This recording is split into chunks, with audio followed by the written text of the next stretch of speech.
each other. I want to thank our panelists for agreeing to participate in the National Association of Black Counselors series of virtual town hall meetings today, those who came before us, and those that will come next week. That also would pretty much include myself, Ms. Angel Moss, Vice President, and President Dr. Nick Battle next week. So make sure y'all come out next week too. I think we'll have a great finale, great wrap up, and all that type of thing. So again, I want to thank the panelists for participating and thinking and being a part of this. So I want to quickly go over briefly an agenda for today. I would like to start with a few requests as we aim to create a safe space that encourages a variety of perspectives. I think that one of the things I think, and I'll get off my soapbox a little while here. I think one of the things that we as clinicians, as counselors, we have skill sets, and lots of times we use them on individual levels that I think we can also harness and utilize those skill sets on a national stage, such as the National Association of Black Counselors, when it's around social issues such as what we're talking about now. These conversations are not easy. However, even when experiencing strong emotions, dissonance, or visceral reactions, may we strive to learn from one another. Additionally, as listeners, may we assume positive intent, recognizing the complexity of these discussions, which often resist simple viewpoints or solutions. So I want to go ahead and get started with our panelists. All the panelists that are here, I see quite a few names. Mr. Michael Imhotep is here in the building. Dr. Nathalie Mizell is in the building. I see Brother Sankofa, Marcus Sankofa Nix. Am I missing anyone? I think they're in the building. If someone else comes in, please let me know. But I would like to start off with questions. With a question for the panelists. Please introduce yourselves in 2 minutes or less, sharing who you are, a little bit about your background, and your epistemological framework you will use to frame your perspective pertaining to the subject matter at hand. And we can start with Miss Dr. Mizell.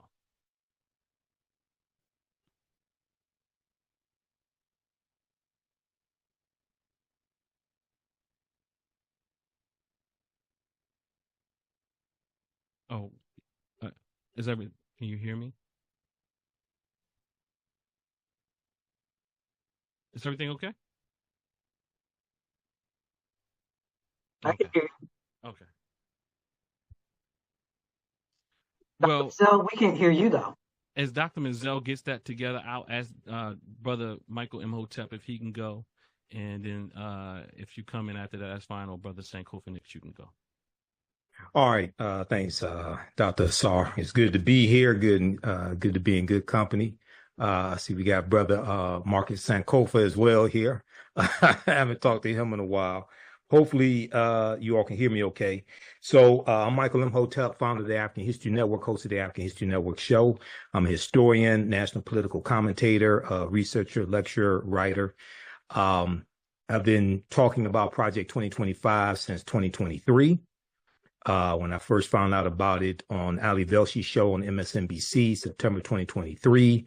Prior to that, going back to about July of 2022, I read Jonathan Swan's article for Axios.com dealing with the Schedule F employees and the plan by possible Trump administration to reclassify the Schedule F employees.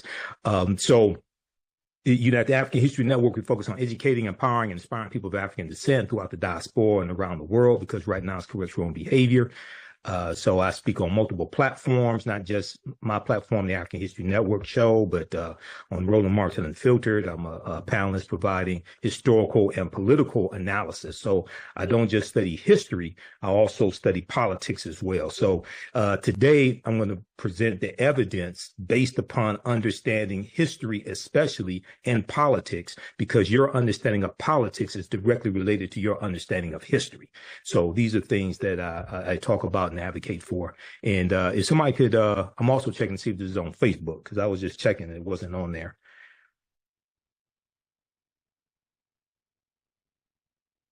Dr. Battle, are we broadcasting on? Okay, I see it now. Okay. I see it now. It just started. Okay, good. I'm gonna repost this. Okay, great. Thanks. Does that conclude your opening? Yes, All that right. concludes my opening. Well, thank you, Brother Michael Imhotep.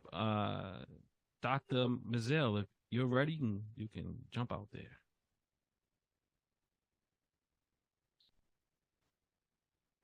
Sounds like you might be still having some issues. I'll go to Brother Sankofa Nix, and we'll circle back.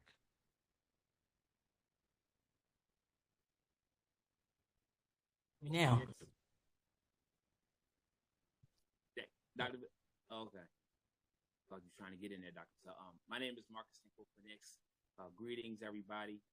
Glad to be reconnected with everybody here as part of this family and this organization here. I hail from the Maryland area, DMV, as many call it, DC, Maryland, Virginia. And so I'm a historian, I'm an educator. I consider myself a healer activist, and I consider myself many other things. But I've spent as a professional about 12 years or so in the K-12 public school system of Howard County, teaching African American studies. I also have served as a museum curator of special collections for African American history and cultural spaces, African American history and culture museum in particularly. My beloved dear friend, Dr. Assoc, the Winkler, he and I have worked intensely, significantly together in urban spaces in Baltimore City, supporting individuals, families, collective groups, and the community at large from an African-centered approach as it pertains to holistic healing, wellness, amongst many things. And so I think it was asked the approach. And I would say that one of the approaches that I like to take is an African-centered approach. However, I would argue and say that that approach has not enabled me to be successful from my experiences in the field and my research and what I've uncovered, not just solely with Black folk, African folk, African American folk, those of African descent, but it's enabled me to also make significant inroads with populations even beyond just that particular group. I also have a business that I operate entitled History Heals Consulting LLC, which is similar to that, which is the mission and vision of this organization as well, which is to advance African American studies and African American history, and through that lens, be a beacon of inspiration, healing and wellness and empowerment for companies, nonprofits, organizations, businesses. So glad to be here. I'm excited to offer what I've been able to uncover in the field. And as a historian, I definitely would say that it is an interdisciplinary field. So with that, I take into account, just as Brother Imhotep said, politics, economics, social relations, and many different facets into my analysis. Good to see you, Brother Imhotep. It has been a minute, it has been a while.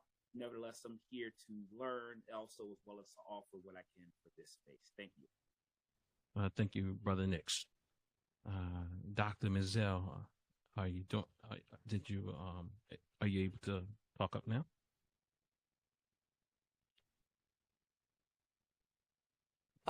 Can you hear me now? Yes, ma'am. Oh, great. Okay. Sound good. Okay. Thank you. I was I don't know what happened. Okay, my name is Dr. Nathalie Mizell. I'm the chairperson and at the University of District of Columbia. And I'm the chairperson of the education, counseling, social work, and speech and language programs. And I used to be the director of the counseling programs. And that's rehab, mental health, and school. And at this time, a lot of my work has been on women in depression, microaggressions, and working with persons with disabilities. Thank you, Doctor. We can't see you though, Dr. Mizell. Oh, okay. Now everything's working. Thank you, Ms. Moss. All right. All right, thank you. Did that conclude your opening, Dr. Mizell? Yes. All right, thank you, panelists, for your opening statements. It seems that we're going to have a fruitful discussion. And so I'll start off with the first question. And let's say we can always, from my standpoint, bring these questions back to mental health if it helps in aid in the discussion, especially in education, of course, which is much of what we're going to be speaking about today, and how Project 47 and Project 2025 and Agenda 47 may impact that in pertaining to the Black community. So, first question: how do Project 25 and or Agenda 47 align with or diverge from the historical goals of civil rights and Black power movements, particularly in relation to education and social equity for Black Americans? And anyone can jump out and answer and respond to that.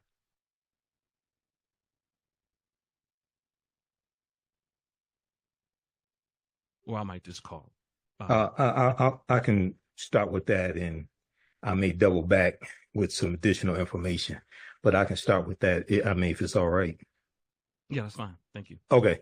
So with Project 2025 and Agenda 47, and basically, I think the best way to understand Agenda 47, which is the plan coming from Donald Trump and the Trump campaign, is Project 2025 is a instruction plan on how to implement Agenda 47, because they mirror each other. So one of the things that we see is the attack on public education.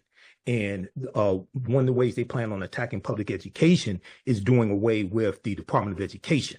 The Department of Education was created in 1979 by President Jimmy Carter. Okay. And we know that if you going back in history, understanding this whole fight with the religious right and the creation and the expansion of, after Brown versus Board of Education, 1954, the expansion of what are called segregation academies, and these schools, private schools set up by white Christian churches. Okay, so you've had this contention since Brown versus Board of Education, 1954, fighting against desegregation. One, two, when the Department of Education was created in 1979 and implemented, it began in 1980. You've had this attack on the Department of Education because the majority, a high percentage of the children in public education are African Americans. We have seen a concerted effort to push school vouchers and private academies and things like this coming from the right wing. Okay. All of this has been an attack over the past, going back 40 years or so, on public education. So what we're going to see here, we see them wanting to remove terms that include diversity, equity, and inclusion. We want to see them totally abolish the Department of Education. The Department of Education, one of the things that the Department of Education does is distributes student loans, but also Pell Grants. We know that African Americans who go to college disproportionately go to college. Part of their funding is coming from Pell Grants. Okay, so when we look at this attack, it's important to understand two critical things, and I'll wrap up with this. The Heritage Foundation. Heritage Foundation was founded in 1973 by Paul Wayrick. Okay, in 1976, it's going to be Paul Wayrick and Jerry Falwell, right around that time, that are going to create what's known as the religious right. Okay, the religious right. And originally, the fight for the with the religious right was against Roe versus Wade and abortion, things like this. But it's going to switch to well, I'm sorry, let me rephrase that. Originally, it was dealing with school desegregation. It was the fight against school desegregation and the attack on what we'll call segregation academies because of Supreme Court rulings and because of policies coming from the federal government. What they're going to do is they're going to switch from the fight for the against the school desegregation and the segregation academies to galvanize more people. They're going to take up the anti-abortion movement. Because when you actually look at the history on this, you had a lot of evangelicals and evangelical ministers who agreed with Roe versus Wade early on, 1973.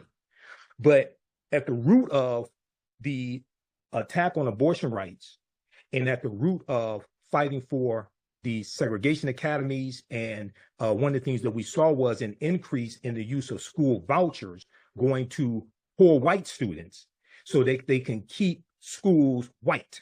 They're trying to find a way around Brown versus Board of Education. So what Project 2025 is doing, what they want to do with the Department of Education, is to really complete what they've been trying to do going back to 1954 after Brown versus Board of Education was implemented. All right. Thank you, Brother Michael Imhotep. Brother Nick. Disclaimer out, because we already started talking about political parties. We do not endorse or support any political party. This is educational purposes only. Yeah, I know you're nonpartisan. Yeah, I know you're nonpartisan. Yes, sir. Because this is live. We want people to know that. We don't want... you're nonpartisan. Yes.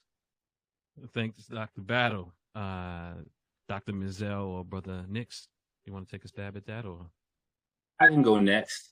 So in terms of the question, I always say, in order to understand the present, it's always beneficial and impactful to take that historical approach and to help us contextualize things. Definitely, as Brother Imhotep said, there are some roots in history to address to help us understand how we got here. And I think about it broken down in a couple of things. And I think about first ideologically, right? So when we look at Project 2025, Agenda 47, what's the ideological motivation for this entity to bring about these documents and to try to push for this legislation? And I think about going back to the lost cause regime, taking it back to the post Civil War era when African Americans were emancipated. And I think about the aftermath of what happened with efforts to still uphold racism, white supremacy, and efforts to still uphold a regime of anti-Black domination, which we still see in effect.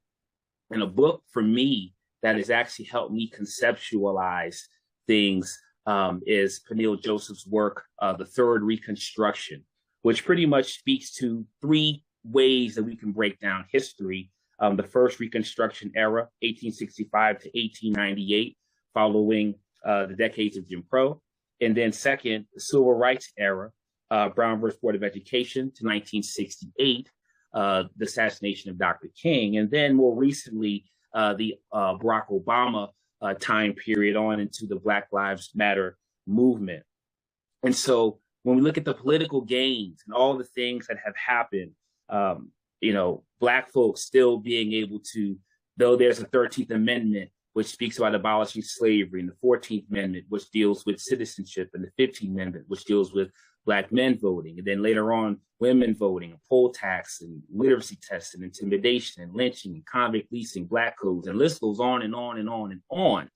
We see that anytime there's been advancements, anytime there has been a step forward made by Black folks especially, there's always been that white backlash. There's always been that white response and that white reaction, which is why I oftentimes say, when it comes to us being fearful, when it comes to us being afraid, or when it comes to us being uncomfortable or worried, what I would say is, let us not only just study Project 2025 and its implications, and Agenda 47 and its implications, but let's also study the white psychology and the ideology behind the documents. And oftentimes we'll see we may have some fear, and fear in and of itself doesn't have to be a bad thing, but if it puts us in a situation where we're unsettled and we can't hold space for our clients and ourselves, and that could be a different thing.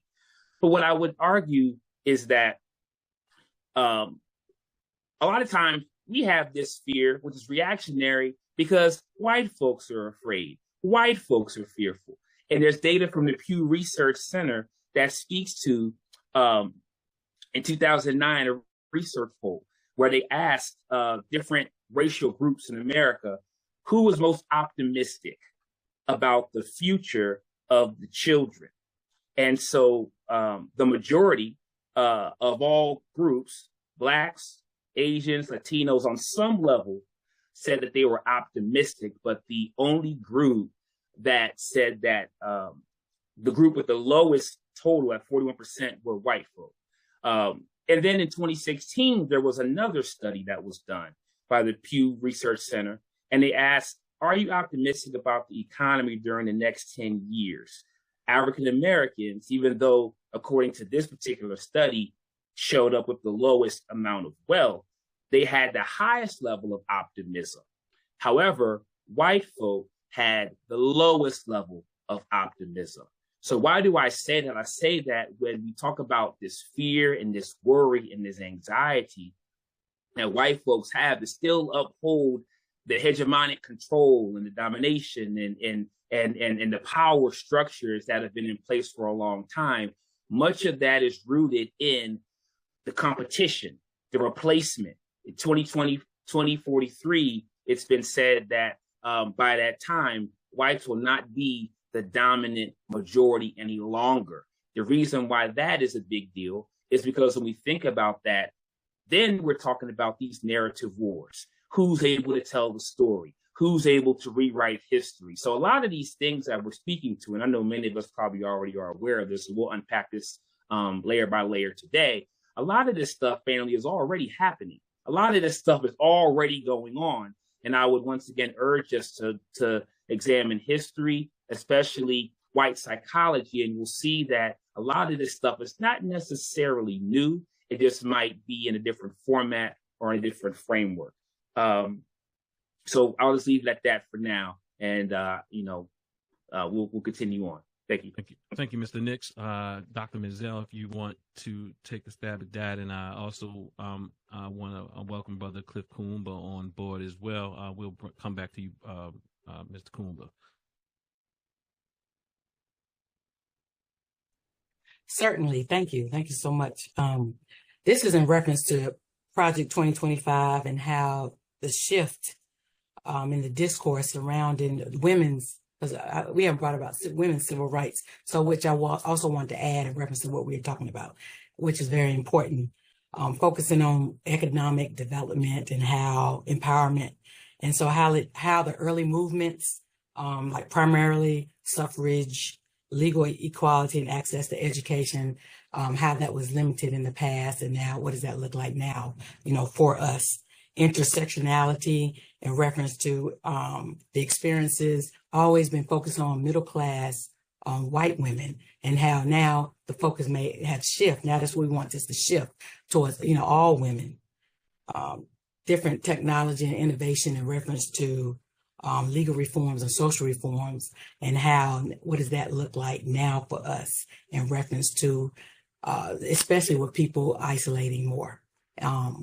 I think social isolation. I think Project 2025 will help where actually people will focus, I think, more in being more isolated in reference to what's going on, especially if they're not having safe spaces to actually be able to have their ideas embodied or decision-making practices taken into account. Thank you, Dr. Mizell. Cliff, Brother Cliff Kuumba, I'm not sure. Did you want to introduce yourself and be a part of the panel today, or are you kind of laying back? Pardon me. I'll just introduce myself real quick. I'm probably not going to talk as much as I was originally planning to, because I've been fighting a cold for the last couple of days. I took a COVID test and it said it was negative. Of course, that doesn't necessarily mean I don't have it, but I'm going to go on faith that I don't.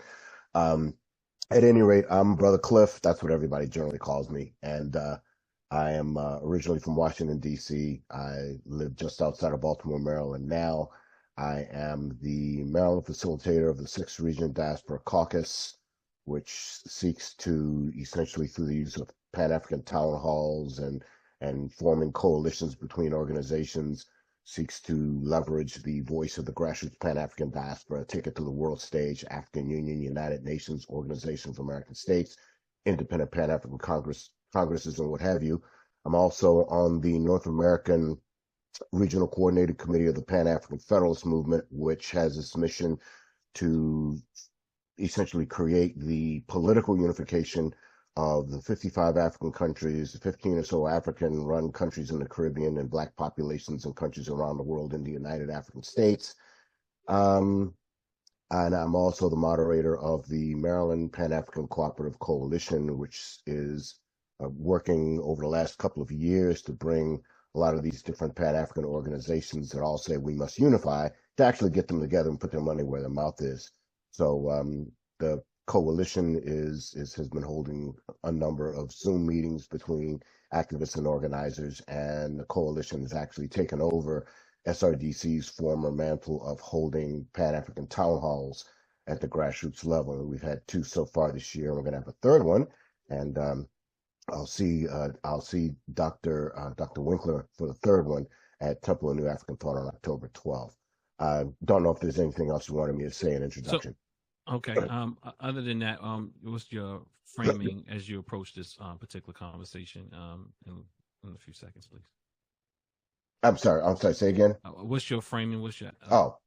Well, basically, my I guess you would say, as I think as you mentioned in your initial question, what my and I'm just saying this because it gives me an opportunity to say this word in a sentence. My epistemological framework basically just comes from what I've learned about Pan-African organizing, the work of our honored ancestors, contributions that I see, the contradictions I see between the need for unity we all espouse and the fact that our supposed Pan-African organizations tend to gather on cliques. So basically my perspective comes from there in terms of how to bring together all these different types of organizers, activists, and that most importantly includes people in the healthcare, mental health care communities, because those experts, those knowledgeable people such as yourselves are underrepresented, it seems to me, in a lot of our organizing work. Okay, thank you for that, Mr.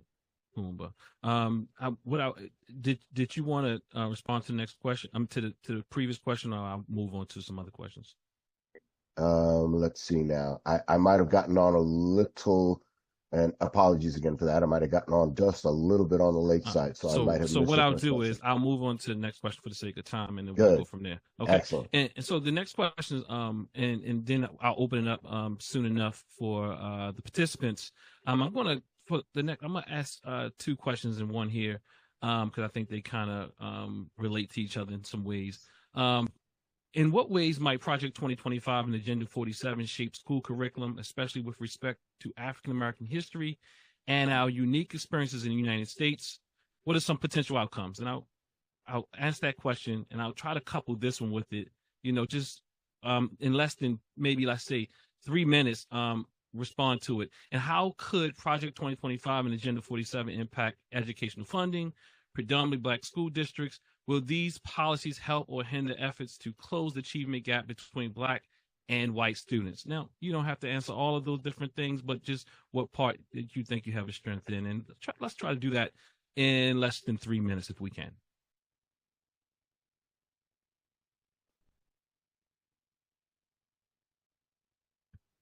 Who was that question for? Any of the panelists. Okay. Well, I'll go. If it's all right, I'll go ahead and start tackling that. So with Project 2025, it is continuing the attack that we see on the way that African-American history is taught in schools. We saw over the past couple of years a number of states, especially former Confederate states, pass laws to ban the teaching of subject matter that they say students may feel makes them uncomfortable. Okay, or makes white children feel guilty about certain aspects of history, things of this nature. Project 2025 would end federal funds for schools that teach about race, racism, gender, and sexuality.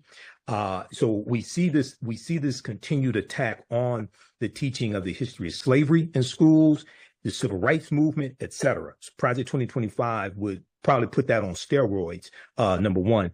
Number two, what it does is, even if it doesn't totally ban it, right? What it does is it causes fear among teachers because a lot of these laws in various states are so ambiguous. They're not clear. So teachers are afraid to teach certain subject matters, teach certain lessons because they are afraid of losing their job, being sued, etc. Okay. So it's declaring war on this. And also, one of the things that Project 2025 would do is restore what they call, quote unquote, patriotic education through the reinstatement of the 1776 Commission. Okay. So this was a commission from the previous administration. Okay. Not being partisan, just dealing with the history. And they also put out a 1776 report that told a ahistorical version of history, and that became under attack. Now, the 1776 report was a response to the 1619 project coming from the New York Times and Nicole Hannah-Jones, the journalist Nicole Hannah-Jones, which told a different perspective of the history of the beginning of this country, a lot of that from an African-American perspective. So Project 2025, no, is not going to be beneficial to African-American history being taught in schools. Thank you, Mr. Imhotep. So one of the things about the restructuring, we're hearing some feedback. And Brother Nix, you might be a little low, at least on my end. But yeah, I think you're having some tech issues on your end. If you could hear some feedback. If any other one, do you want to try it one more time? I'll pass it on to. Yeah, I'll pass it to another panelist while you attempt to get that together. Either Dr. Mizell or Brother Kumba. Man-Child in the Promised Land by Claude McKay, A Choice of Weapons by Gordon Parks, Rise and Fall of a Proper Negro by Leslie Alexander Lacey, Invisible Man by Ralph Ellison, Crisis of the Negro Intellectual by Harold Cruz. That last one went over my head back there in junior high school, but still, those books helped kind of shape a lot of the where I am today. And they make these references in 2025 to essentially abolishing references or use of critical race theory, page 342, 348. But then they turn around and say, still, we're not going to censor what you teach in school. They say that, so they contradict themselves on page 343. And all these books, at least to me, spoke to the Black experience, helped me understand what was happening in the world at the time. Again, I didn't quite get it until some years later, but the themes in these books were ideas that, again, I didn't fully understand at the time I originally read them, but I came to embrace them in later years. My 7th grade history teacher, Mrs. Jones, effectively explaining the extermination of the First Nations and the enslavement of Africans without freaking us all out by telling us that, quote, in the eyes of the Americans, they weren't really people. And that stuck with me ever since. That's the only thing I remember her saying. But I mean, she said a lot of other good things. And my 9th grade ancient and medieval history teacher, Mrs. Miles, saying, I am not here to tell you what to think. I'm here to teach you how to think. So these efforts by the Heritage Foundation to essentially, I guess, bleach the education that we receive. I mean, there are any number of classic books that are already on the banned book list in Florida and Tennessee and other places. So that's the impact that I see of that. Now, as far as the funding aspect goes, now they're talking about moving the funding and the accreditation of a lot of these schools to private entities or state chosen entities. And to me, depending on an exclusively privatized funding model, which they mention on page 340 and 353 of Project 2025, and I did most of my looking in there because to me, Agenda 47 was more like this is what we're going to do, and Project 2025 is more like this is what you should do.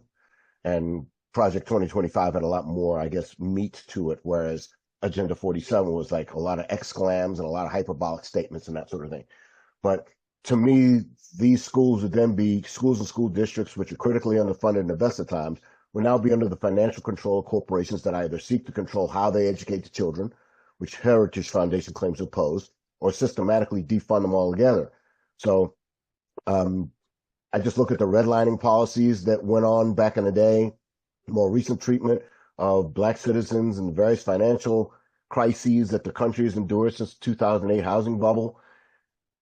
I just say we can't trust those entities to adequately fund the schools that our children attend. I wrote some more stuff down, but I don't need to say it. I'm coming back in. Can I be heard now, everybody, or am I still unclear and low?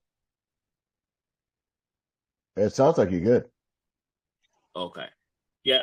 So just as some said way back in the day about states' rights, and, it was never about slavery. It was about states' rights. And then as we look, where we are today at seeing the doing away with the Department of Education, now we have states, once again, many Confederate states, many right-wing states, still upholding this educational landscape, which is to erase the history, minimize history. So we talked about banned books up 20% this year compared to last year. The numbers seem to be increasing. AP African American Studies being denied. Project 1619 not being allowed to enter certain places. The list goes on and on and on. And since 2016, Black and brown students have made the majority of the United States public educational space, even though 80% of those in front of them are white women teachers. But even furthermore, I can say from being in the K through 12 public school system and also being in higher ed, that it's a lot of wear and tear on Black educators, because it's as such where they're the participant and they're also the witness. So the dual task of trying to support our babies, our children, and uplift them, using subversive tactics and means to try to feed them that history that they need, but yet not wanting to compromise their job, their livelihood. And we know that with some of us, there may be certain privileges and things that we might be able to consider that others, even those that we support, that we work with and care for, might not be able to consider. So you talk about, departments across the country. I know some colleagues in particular who are dealing with battles right now to keep their African American studies departments up and running. Or you talk about budgets and budget cuts, and how in certain communities, this is not anything new for many of us, the lack of funds and resources, especially Title I schools, those who get meal plans, and many students that I've known that I've worked with and families have really counted on getting those meals, mental health supports and services, special education. And special education is controversial because there are some that say, well, our children are overrepresented in special education to begin with, which is a whole nother conversation. But then you talk about also the funding that goes towards supporting those that they have disabilities and those who need supports. So the funding and the reallocation of things is huge. And that's big. That's big, I would say. The other thing that I would also say as well is when we talk about shaping the curriculum, I think it's incumbent upon our communities, our families especially. There's an increase in genealogy right now, those doing family history, and I could advocate for the museums as well. One of the things that I noticed as a curator and a storyteller, one who was in exhibits, designing gallery spaces and putting artifacts and different materials together, I realized that even though there was in many times an attempt to delegitimize Black history and the erasure of history continued, I found that there was an adverse effect with those coming into the museum world, those who came into the museum for the, exploration, and those who wanted to learn. And so even the research supports that museums are now the number one entity and the number one space where people seek authentic history. So as Carter G. Woodson said, I think it's an opportunity to really leverage and support those Black institutions, those parallel institutions, to preserve the history that also can be able to teach and provide that history. Although, as tax-paying citizens and stuff, there are, of course, things that we are owed and that we're due, and everybody may not be able to go to that African-centered private school, and everybody may not be able to homeschool. So we also, I believe, have to take into account the different class dynamics that we also have to really think about more broadly all of our people and not just one segment of our population. Thank you, Brother Nix. Dr. Mizell, you have? Yes. Just to add to the discussion, I think limiting the discussions on critical issues can contribute to, I know we talked a little bit about this mental health challenges for our students. So that the increase of limiting some of these critical censorship and critical discussions can lead to more overall decreased well-being in the students that we work with, like increased anxiety and depression, which I think is very important that we need to, be aware of and pay attention to. I think having more exposure to diverse perspectives fosters critical thinking. So when students are not allowed to engage with complex topics, then they don't have the analytical skills necessary to navigate. And that's the real world, and then understanding the complexities of the world that we live in. I think also it's long-term academic consequences, restricting educational content, leads our students into a lack of comprehensive education, which they may struggle in higher ed settings. Also, in addition to censorship, I think if we would hinder the personal growth and academic growth if we always sense if there's a sense of censorship, especially with Project 2025. In addition, working with families and the schools, I think there'd be a disconnect between the families and schools with more censorship. And then again, there's a lack of safe spaces for our students to be able to blossom, or if we still have a lot of censorship. All the books that were named earlier, if I didn't get a chance to read those, where would I be now? If my parents and had that option, they had that space in school to talk about it, where would I be now? That made me think about it in reference to Project 2025. The impact on our workforce. If people don't have they don't have are not prepared in a diverse workforce. If you're being censored now at a younger age, you're not able to take those particular skills to advance in working with other people, which again, I think will hinder the social skills of the students that we're working with. Thank you, Dr. Mizell. At this moment, I want to open up the floor for questions. I want to see if we can get some questions in the next 10, 15 minutes, then return to some final questions for myself. So I'm not sure if Dr. Battle or Vice President Angel has anything before I open up completely to the floor, or just go with the floor. Well, thank you. I put in the chat, I was hoping that Michael could speak more on Schedule F for our audience, especially for those who may not be very familiar with what Schedule F is and how the 2025 and Agenda 47, how that can be challenged, some of the serious implications there. Thank you. Thank you. Okay, yes, I can address that. Thanks for the question. Because I just, before you answered that question, I pulled up the article from July 2022 that Jonathan Swan wrote for when he was writing for Axios.com. And I'll post it in the chat. I don't want to say it. I don't know if I can say the name because it mentions a president's name. So I don't want to get you all in trouble. But basically what happens is there are, for each administration, there are approximately 4,000 what are called political appointees that a president makes in his or her administration.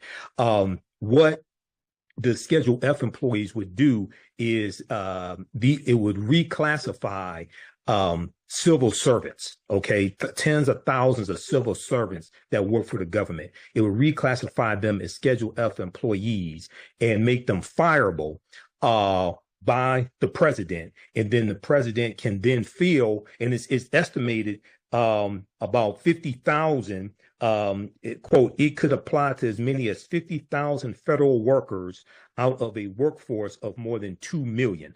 Okay.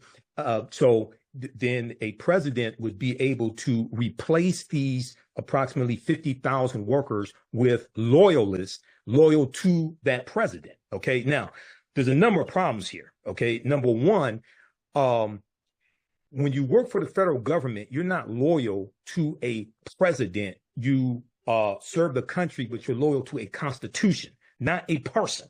We don't have a king. Okay. We don't have dictators. So it would give tremendous power to the president. And based upon Project 2025, they have a vetting system to vet people to make sure that they are loyalists to the president. Okay. Now, about 18.4% of African Americans make up the federal workforce. Okay. So when you talk about firing 50,000, all right, that's going to disproportionately negatively impact a lot of our family and things like this that are employed by the federal government. So something like this is a huge power grab. All right. And when you study Project 2025 coming from the Heritage Foundation and you research the history of the Heritage Foundation, this is all about power, but this is like power on steroids, what they're planning on doing. And I know some people say, I can't believe they wrote this down. I can believe it because they did the same thing in 1981. OK, that was called Mandate for Leadership from the Heritage Foundation. All right. And they got, according to the Heritage Foundation, they got 64% of the 2000 policies that were in Mandate for Leadership. They got that implemented by that administration at that time. This is not the first time they've tried something like this. They're doing it again because it worked previously. But previously, we didn't have social media. Previously, we didn't have Taraji P. Henson at the BET Awards telling people to look at Project 2025. OK, so that right there is devastating enough. Thank you so much for your explanation. You're welcome. Dr. Petal, do you have anything? Thank you. I said I was going to be quiet. It's not too late. I think that I've been observing the chat, and the chat has been going off. So I do appreciate the information that they have been sharing in the chat. I love the fact that this conversation is kind of getting back to what we initially had set up and wanted to talk about how this was going to impact our abilities as counselors, and it would impact our community if these were implemented. Dr. Mizell started talking about the intersectionality, and she started mentioning women's rights. We haven't really delved into that. So if we could talk a little bit more about that, because it affects women, it affects Black people, but Black women in particular, it affects them differently. So if we could kind of talk a little bit more about that and kind of speak to how that is going to impact our ability to act as counselors if this is implemented, because it not only affects the education that people receive, but it will also affect the type of services that we are allowed to provide as clinicians.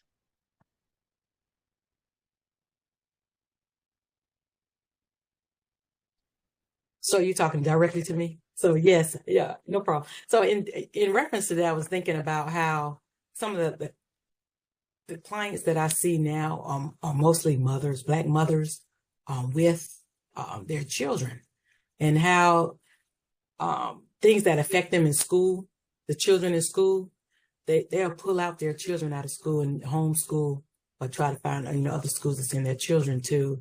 But I've always, when I'm working with the children, there's always a lot of different things in reference to depression and anxiety, and how the students have problems with the critical thinking skills and how they handle different social injustices. I notice there's a difference in the children now and the children born 10, 15 years ago, in referencing how COVID is still affecting this particular population. So having things where again, I always keep bringing up about safe spaces for the actual students and the children to be able to evolve.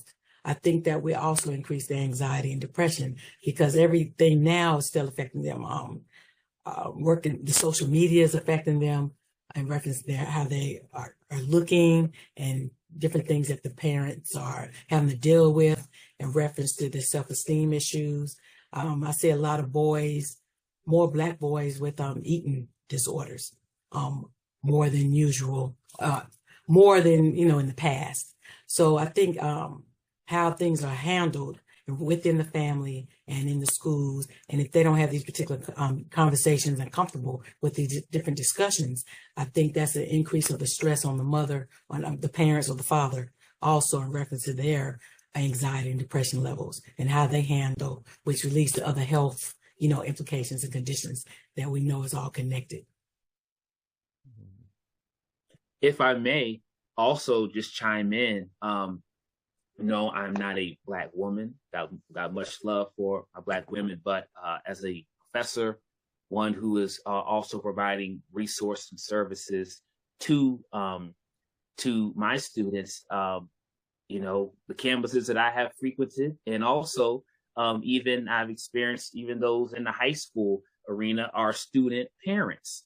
Or mothers who are also going to school as well. So what I would also say, in addition to what's already been said, is that there are layers to this, because you talk about all that comes with motherhood and parenting, and then having to shoulder all that comes with school and education, being Black, BIPOC, or however you choose to categorize yourself. And then we talk about student loans. And so I don't know if that came up as much in some previous conversations. Now, let me get the record straight, y'all. For me, look, I've been trying to get my loans forgiven, so I ain't missing out on too much on that one. But in general, though, I think that is something to think about when we talk about how even those going into the workforce, trying to provide for your families and trying to provide for your children, and we know all of our families are not as strong and functioning as they can be or should be. So that's another layer.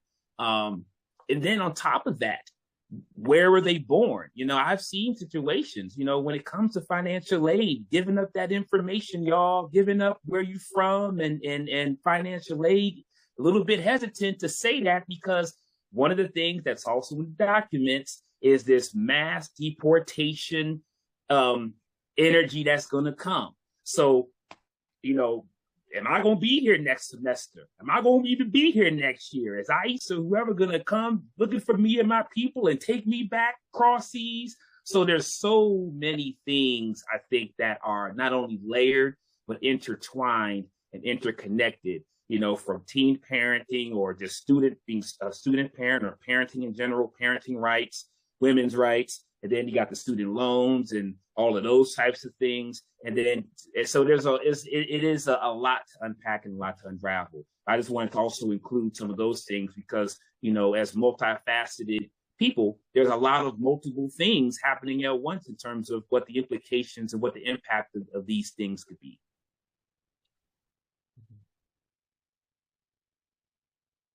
I had another question to throw out to the panelists, and we haven't talked much about it here the past few weeks, and it's the Supreme Court ruling on affirmative action, and how I'd like to hear from you guys about how that impacts higher education as well as future employment. I know we have a lot of students here, and what is that going to mean for them in the workplace, especially if they in both the private and the federal government, private sector as well as federal government.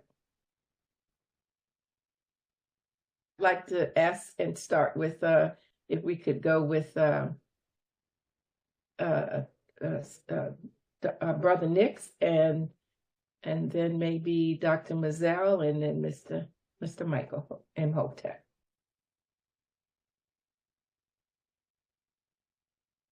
So you're speaking to affirmative action and the implications of that?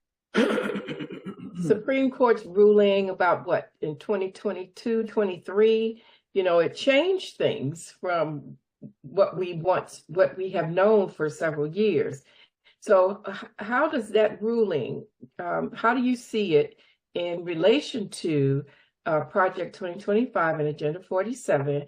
How do you see that impacting, if at all, the future of higher education for our Black community and children, and also their employment? Well, I would say that we have different educational settings in terms of 4-year institutions or 2-year institutions, community colleges, different things like that. I think when you look at what has been done to Black folks historically, affirmative action is something that could definitely open up the door and the gateway to be able to have access to educational opportunities, resources, and things like that. However, I believe it's always important in these conversations to talk about the nuance and the complexity, because there are those in our own community who would oppose the free handout. I don't need affirmative action, or I can, and there are some who have that perspective. Of course, not everybody, not all of us, but that is a perspective. But I would say that it just continues to make things a little bit harder, a little bit challenging. I think those who do get in office or who get in these spaces because of some of that, I think it also makes people a little more quick to say, oh, you wasn't qualified. You were just a DEI hire. You was just such and such. So it just makes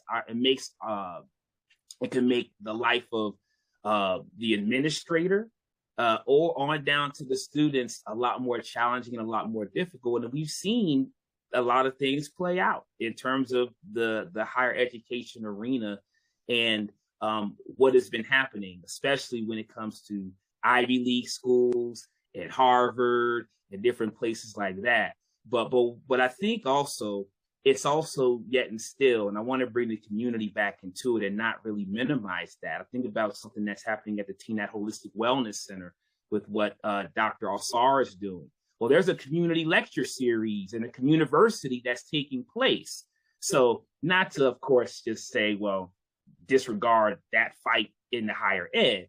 But what I'm also saying is we have to also continue to exercise Kaumba, not Brother Cliff Kaumba, but the Kwanzaa principle Kaumba creativity to continue to create and generate those different spaces to be able to foster and give us what we need, while we also continue to engage in that fight as well too. So I don't think it's this or that, but I would say it's this, that, and.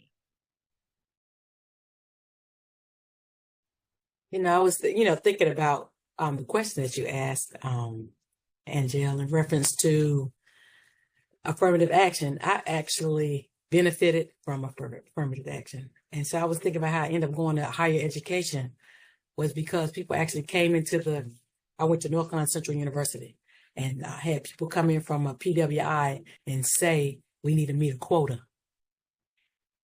At the time, to me, I thought it was normal that people said, we need to meet a quota. We need some more Black students. If you're qualified, we need you. We need to meet a quota. Now that I'm thinking about it, it sounds kind of, funny, but it helped. I ended up having a full scholarship. Ended up at in Greenville, East Carolina. Then I ended up at the University of Wisconsin-Madison.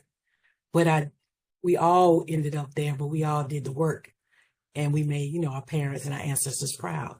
I think it levels the playing field. I think it needs to be part of who we are still, because I think we still have to level the playing field. Now it's different things and tactics and ways people go around not hiring people of color, and things they can say and write up now that, okay, you're not promoted, or we're not going to put you in this particular position. So I think it helped out a lot. And I think still, if it wasn't for affirmative action, I wouldn't have received some of the chances for leveling the playing field for where I am. And my parents and my ancestors, in reference to that, my grandparents, actually going attending schools that were predominantly white, but were paid for in reference to certain monies that were available. I don't have any problem with that at all. I do have been around people that do say, no, we don't need this. I can do this on my own. But that's because they haven't experienced what it feels like to be pushed out of a particular position or a job based on your skin color only. Well, thanks for sharing your experience. And because they ended it, the Supreme Court ruled to end affirmative action in the higher education in colleges and universities. Where do we see our students, Black students, those of color, being able to benefit from what you benefited from, with this being, terminated? I'm going to go ahead to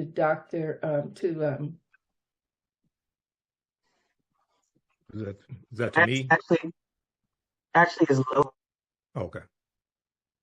Because it only affected higher education, it trickled down, and it affected other programs that were in place for Black people. For instance, the incubator program that was in Atlanta, where they were funding Black women's businesses, was impacted by this decision, and they can no longer do that. They've since stopped doing that. So it had a trickle down effect, which is what it was designed to do. And I think that when Dr. Mizell shared her story, she actually addressed it. Like, the narrative is out there that it gives you an opportunity, but it doesn't give you an opportunity. You have to meet qualifications and criteria in order to take advantage of the opportunity. So you have to be at the same level as your white counterparts to take advantage of the opportunity. It just allowed you to be able to take advantage of that opportunity. And Brother Imhotep, you had unmuted, and I saw that Brother Cliff had his hand up, sorry. So I'll go to you, and then we can go to Cliff. Oh, okay, thanks. All right, so a couple of things here. I'm glad you mentioned the Fearless Fund, because I've talked to those sisters on Roland Martin Unfiltered, and actually the same conservative activists who filed the lawsuit to end affirmative action in higher education also sued the Fearless Fund. Now, with affirmative action in higher education, Ed Bloom sued, saying it was affirmative action in higher education was a violation of the 14th Amendment of 1868. Okay, the Equal Protection Clause of the 14th Amendment. Now, just for those that forgot this history from middle school, the 14th Amendment was for Black people. The 14th Amendment was for former slaves, okay? After the 13th Amendment is adopted December 1865, which legally ends chattel slavery. With the Fearless Fund, that lawsuit, it was an appeals court of 3 federal judges ruled against the Fearless Fund, and that was a separate lawsuit. That lawsuit against the Fearless Fund from Ed Bloom also is saying that what the Fearless Fund is doing and giving a $20,000 grant to Black women-owned businesses is a violation of the Civil Rights Act of 1866. The Civil Rights Act of 1866 was for Black people. It was for African Americans that allowed us to legally enter into contracts and negotiate for labor wages, things like this, the year after chattel slavery ended. So what they're doing is really diabolical. They're, on one hand, suppressing the teaching of the history of certain periods of time in school. And then they're actually going back to those same periods of time and taking laws from those same periods of time to attack us in the present and the future. They're attacking the teaching of the history of slavery, the history of the Jim Crow era after Reconstruction ends in 1877, all this. But you're going back to that same period of time and using laws against us today. When we talk about a nationwide ban on abortion, you have some people that want to go back to the Comstock Act of 1873, okay, which would, named after Anthony Comstock, which would do a national ban on abortion, but also ban contraceptives and some other things as well. All right. So, and also affirmative action coming out of the civil rights movement, coming out of being put in place 1965 affirmative action. That, just so people understand, and most of us know this, that was not a handout. that was a way to level the playing field to because of a history of slavery, 246 years of slavery and Jim Crow segregation and segregation when it came to employment and things of this nature. Okay, so it's important to now when we talk. I'm gonna wrap up with this here. I pulled up this article because I read it before. I monitor about 36 different news sources on a daily basis, right? There's a good article from NBCnews.com. Black enrollment dips at some top colleges after Supreme Court affirmative action ruling. And this is from September 4th, 2024, this month. I read it when it came out. And in the article, it says, in data released last month, so August 2024, MIT showed that 5% of its incoming class of 2028 is Black, 5% compared with 13% in recent years. Amherst College in Massachusetts saw a significant drop. Black students made up 11% of the Amherst class of 2027 and just 3% for the class of 2028. At Smith College in the same state of Massachusetts, 4% of its incoming freshman class is Black compared to 4.6% last year. Now, the same people who attack affirmative action when it comes to college admissions have nothing to say about legacy admissions, where you get to go to college because your daddy or your granddaddy is a multimillionaire and built the east wing of the college, or because your family or faculty and things like this at the college, so you get to go. They have absolutely nothing to say about that, but they want to attack something like this that is designed to address one of the ways to address historical racism. As somebody famous once said, affirmative action didn't write your resume, but it forced somebody to read your resume. It's not a handout. I would say that I definitely, to be clear, I definitely agree in terms of, I think Brother Nick, you said in the chat, how we frame stuff and how we perceive stuff. And I think that, definitely is helpful to think about the perspectives that we bring into these conversations in terms of the multitude of experiences, backgrounds, different things like that. And I'm not surprised when I see a lot of these higher ed institutions are grappling with other things as well, with their history to slavery, or being on or being on top of plantations, or perhaps even the funding of these institutions that are denying these things that we so rightfully deserve, having some of the funding or a significant amount of the funding coming from the enslavement of our ancestors. So I think that is something that is important to think about as well too. I think we also have to think about not just admission, but what are we going to do to keep our young folks and to keep our people there? See, it's one thing to get admission, and that's cool, and I think that's important. But I think, though, when we talk about shaping education and relationship building and not having our children, our students, our people feeling invisible, the racial battle fatigue and, all of the microaggressions and things that happen, well, those things are real things. So I would even just really add and just say, okay, well, yes, getting there, that is important, right? That's owed to us.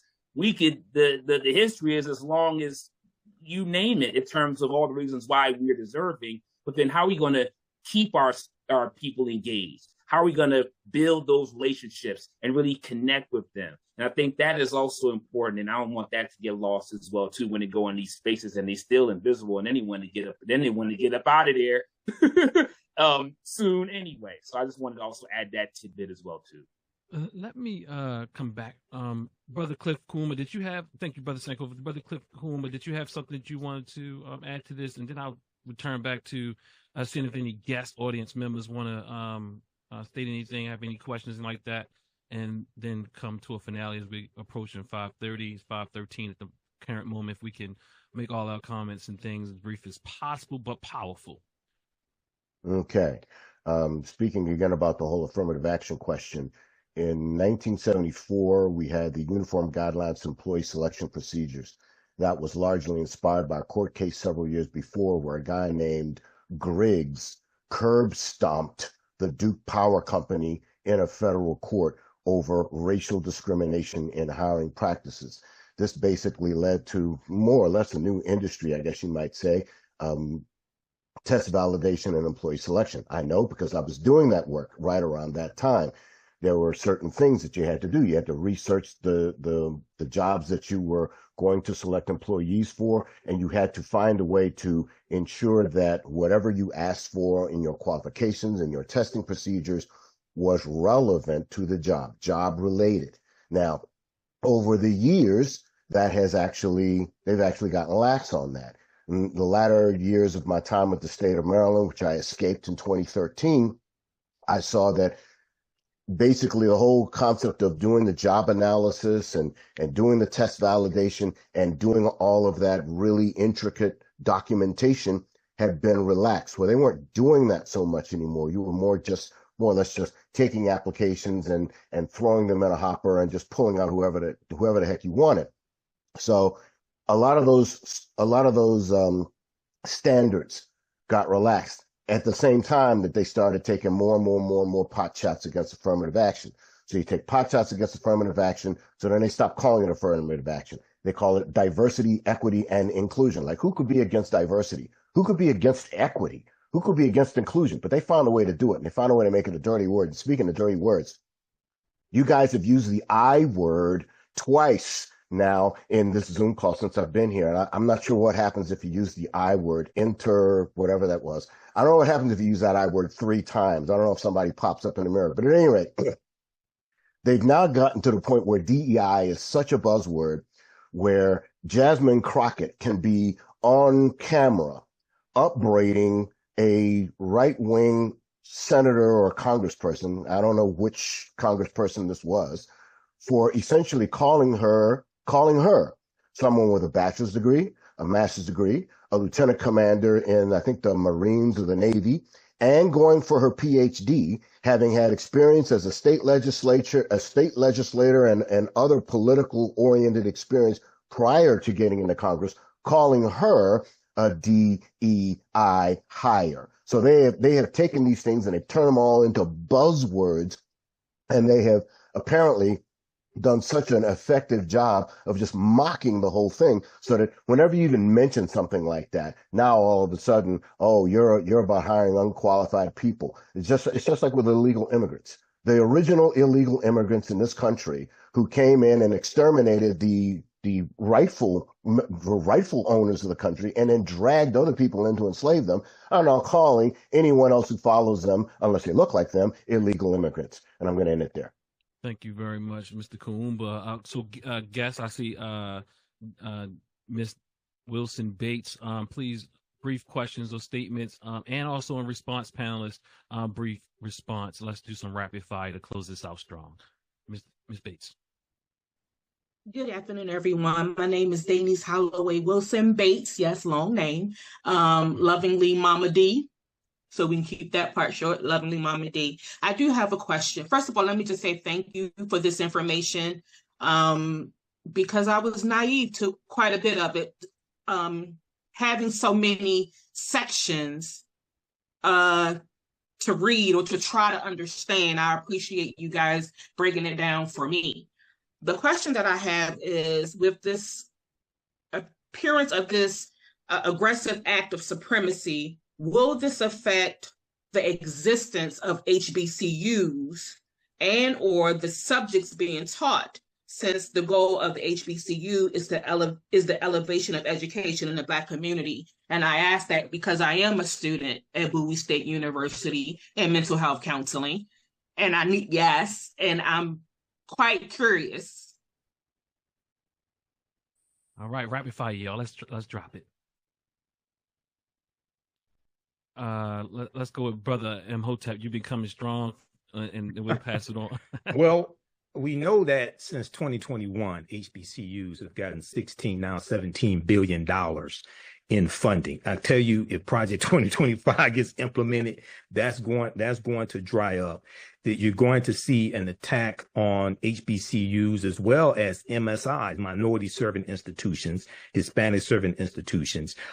We know that under Project 2025, they want to end student loan forgiveness okay, as well, and increase monthly payments. So that can definitely impact somebody who wants to go to graduate school at an HBCU, who has some type of student loans from undergraduate, etc. So anything with Black is going to be under attack with Project 2025. We know that they want to remove terms like diversity, equity, and inclusion from federal rules, regulations, contracts, grants, and legislation. So there, if this gets implemented, you're going to see an increase on the attack on HBCUs, but also a decrease in funding as well. And that's going to have, and then when you talk about one of the things they want to do is decrease the amount of funding for Pell Grants. Okay, about 72% of African Americans who go to college get funding from Pell Grants, and it may not be 100%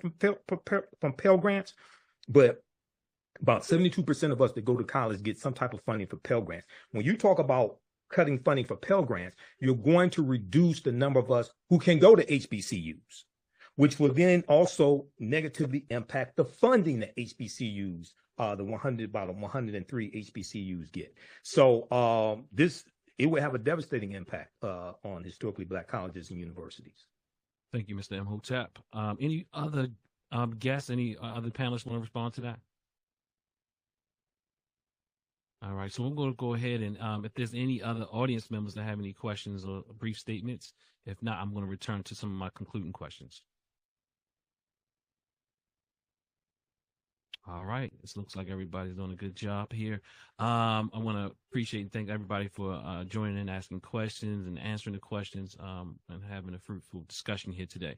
So in closing, I'm going to close out with two questions. All the panelists have the questions here, so it might seem a little long for some of us, but I'm going to close out with these questions here. What are the role of political activists playing in addressing the challenges or opportunities presented by these policies, particularly with regard to advocating for mental health and educational needs of Black students? 1, 2, what strategies could be implemented to ensure that these policies, if enacted, do not disproportionately harm vulnerable populations within the Black community, including students with disabilities, LGBTQ plus community, individuals, and those living in poverty, so on and so forth. All right, panelists.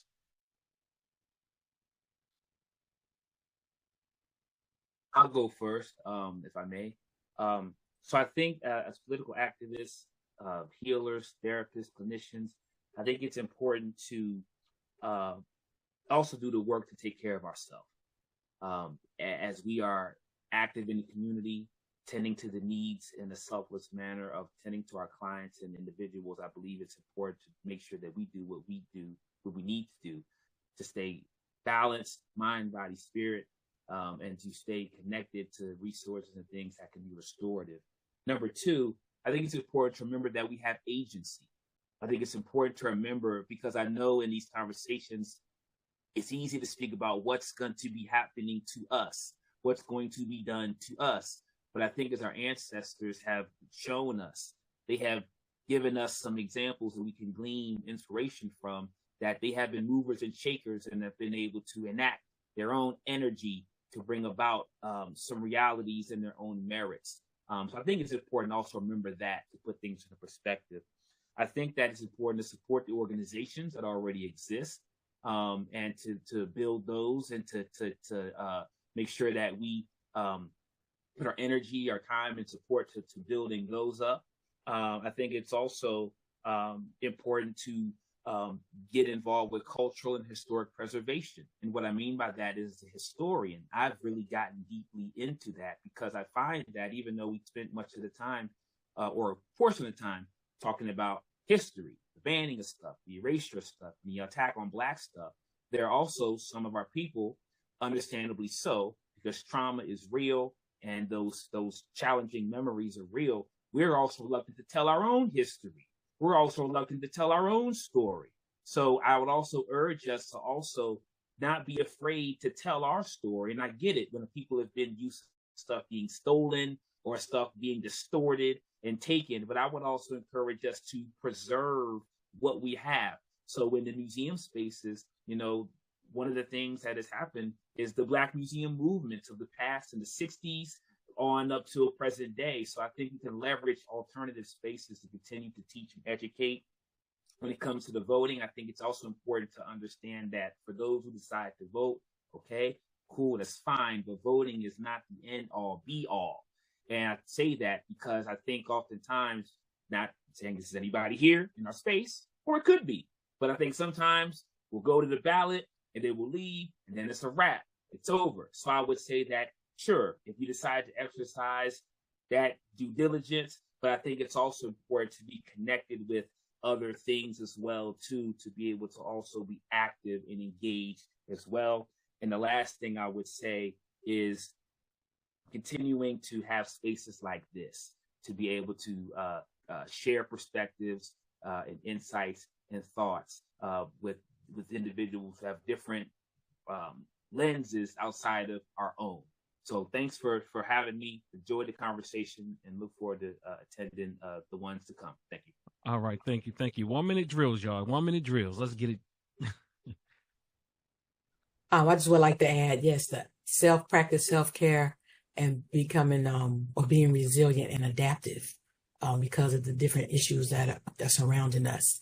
Continue educating ourselves and others, and again, having these wonderful workshops and engaging in the community is very helpful, and also utilizing social media, I think, is advantageous. Thank you, Dr. Gazelle.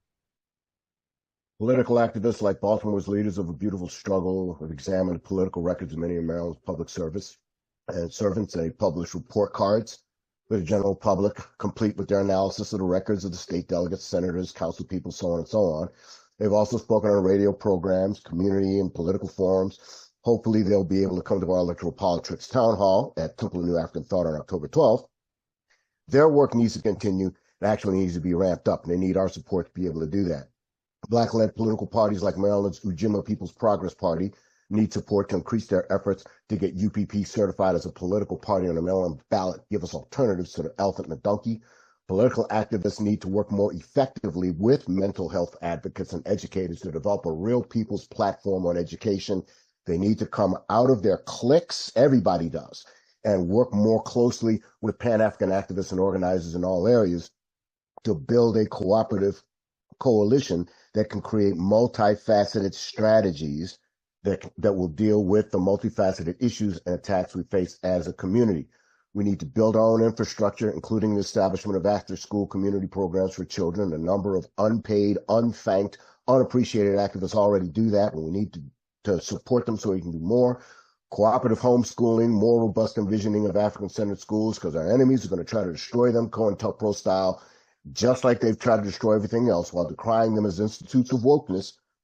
More regular community outreach through community town hall meetings, and finally unifying our community and activist organizations again in those cooperative coalitions instead of allowing the current status of cliques to continue unchallenged. Thank you, Mr. Koumba. I want at this moment, thank you all for joining us, the panelists. And what I want to do. Imhotep, did he give his final thoughts? Mr. Imhotep, pardon. All right. So number one, there are going to be massive lawsuits filed every step of the way to fight against policies implemented by Project 2025 that violate existing law. Number one, we'll see how that goes, but you will have those legal fights take place. We are going to have more freedom schools, more charter schools that we own, independent schools, things of that nature. And then also homeschooling. You're going to see an increase in homeschooling. A lot of times I speak annually at the Liberated Minds Black Homeschooling Education Expo in Atlanta. Then also we know that as a result of the advanced placement social studies standards in Florida, we know that Black churches have started teaching Black history. It's over 200 Black churches. They've adopted a study guide, started teaching Black history in those churches. You're going to see something like that continue. Now we're going to see what type of attacks they come under for doing that, what type of legal attacks they come under for doing that. But we're going to need more organizing and actually understanding the law. Everything that they do to us, they use the law to do it. And then when they get caught breaking the law, they go hire an attorney at law to defend them in the court of law. So the common denominator is law. So I argue when I teach principles of political self-defense, we need to understand the law better than they do and try to disarm them of that weapon. Thank you, Brother Imhotep. Pardon for me. I thought I called on you, but yeah, pardon. Oh, so at this moment, I want to turn it back over to Vice President Moss and President Battle and closing us out. I want to thank you all again for coming out, all the panelists. Thank you. Yes, I also want to thank everyone. This has been really great these past few weeks. We will meet again next week as our closing session. We invite you to come back and attend. And I'm going to pass this over to Dr. Battle, our president. Okay, I don't know why you all keep calling me Dr. Battle. Okay. Y'all know me as Nick. Y'all can call me Nick. It's fine. I want to say I think it was great. I enjoyed the conversation. Some people did inquire about joining NABC. I have put that information in the chat. This has been recorded, so it will go up on our YouTube page as all of the other discussions have. And we do I do share the link with. I'm making you doctor, so Dr. Moss, future Dr. Moss. So I'm speaking that into existence. And Dr. Winter, and then they share that with our panelists so that you all can share it on your social media as well. Join us again next week. It'll be an interesting conversation because the folks that y'all have talking next week are very strong, opinionated folks. It's going to be an interesting conversation. So we'll see you all next week. Thank you all. Peace. Thank you. Thank you. Thank you.